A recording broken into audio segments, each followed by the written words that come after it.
Buonasera e benvenuti nella mia cucina. Questa sera di nuovo la parmigiana di zucchine. Perché? Perché ci siamo resi conto che la ricetta è molto vecchia e quindi volevamo rifarla. Come vedete, le nostre piccolissime zucchine che abbiamo trascurato per qualche giorno nell'orto sono diventate abbastanza grandine e le abbiamo raccolte. Queste sono circa 3 kg di zucchine, quindi andremo a fare una bella parmigiana di quelle proprio grandi. Come primo step ho sbattuto delle uova insieme a un cucchiaino di sale. Quante? 6 uova, ma qui stiamo parlando di grandi quantità, quindi regolatevi più o meno. Poi qui ho circa 4 etti di farina, la 0. Poi potete utilizzare anche la 00 o addirittura anche quella senza glutine. 150 g di parmigiano reggiano grattugiato, 3 bocconcini e ho il sugo che si sta cuocendo, un sugo leggerissimo fatto semplicemente con un filo d'olio, qualche foglia di basilico e mezza cipolletta che poi andremo a togliere. Come primo step che cosa facciamo?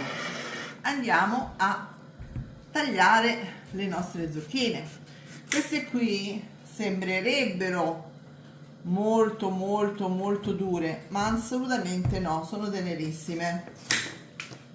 È solo che io devo fare piano perché ho paura di far rumore e poi dopo me ne dite di tutti i colori. Quindi toglierò la prima parte verde in questo modo, eccola, e poi vado a fare delle fettine dello spessore di 1 centimetro più o meno, mezzo centimetro, scusate, 1 centimetro è un pochino troppo, in questo modo. Perfetto. Ok? Le metto tutte qua di lato, le faccio tutte e ci rivediamo una volta preparate. Ragazzi, intanto che lei fa a fette la zucchina, mi scrivete nei commenti la città da dove ci state guardando? Perché io sono sempre molto curioso. Non c'ha neanche un seme, guarda. Allora, le abbiamo fatte tutte quante a fette e abbiamo messo tra uno strato e l'altro un pizzichino appena di sale, proprio per far uscire un pochino di acqua di vegetazione. Le lasciamo così una ventina di minuti, dopodiché le andiamo ad asciugare con della carta per alimenti e poi le andiamo a friggere in abbondante olio di arachidi. Allora, a questo punto, come vedete, l'acqua di vegetazione è fuoriuscita e andiamo a tamponare tutte le nostre fette di zucchine.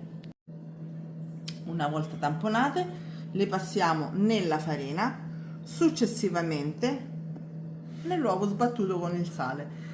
Andiamo a preparare adesso la padella sul fuoco insieme all'olio di arachide, la portiamo a temperatura di circa 160 gradi e poi andiamo a friggere le nostre fettine di zucchine.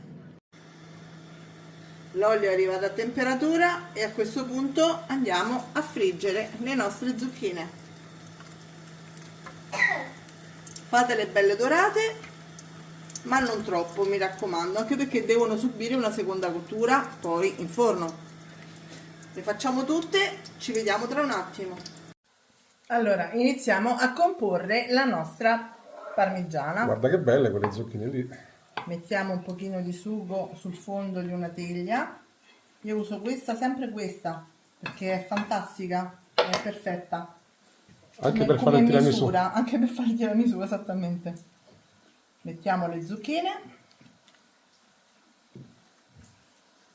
Quindi fai uno strato di sugo di pomodoro. Esatto. Uno di zucchine. Esatto. Ce n'è una ancora a metà. Intanto c'è mia figlia, c'è la mia assistente che sta friggendo le altre. Ah, giustamente la mozzarella. Metto qualche pezzettino di mozzarella. In questo modo. Così. Un altro pochino di sugo, non tantissimo, tanto per sporcare, e un po' di parmigiano. Quindi la completiamo tutta. Esatto. E possiamo andare avanti. A dopo. È pronta e ora in forno 190 gradi, forno statico, per circa 35-40 minuti. È pronta, l'abbiamo fatta raffreddare. Guardate anche, che bella ragazzi, guardate che bella. perché questa è buona anche fredda. Quindi è una cosa che vi potete preparare prima. La potete anche mettere dentro un panino. Ha voglia, dentro al panino è perfetta. E mo ti tocca l'assaggio. Assolutamente sì. C'è un pezzetto perché è tanto alta. Ecco a lei. Sì, poi queste zucchine nostre sono tenerissime. Questa mattina abbiamo avuto una sorpresa, guardate un po'. Tanto questa la mangio io. Ragazzi, ne abbiamo trovate altre due. Ci toccherà fare qualche altra ricetta a base di zucchine. Per forza. Guardate quanto è bella ragazzi. E quanto è buona. Buona, alta, delicata, non è pesante. No, no. Beh, possiamo far vedere che di olio ce n'è gran poco, perché sì. io le tampono bene e non metto praticamente olio dentro al sugo, quindi... Che altro dire? Ci vediamo alla prossima ricetta. Ciao a tutti! Ciao!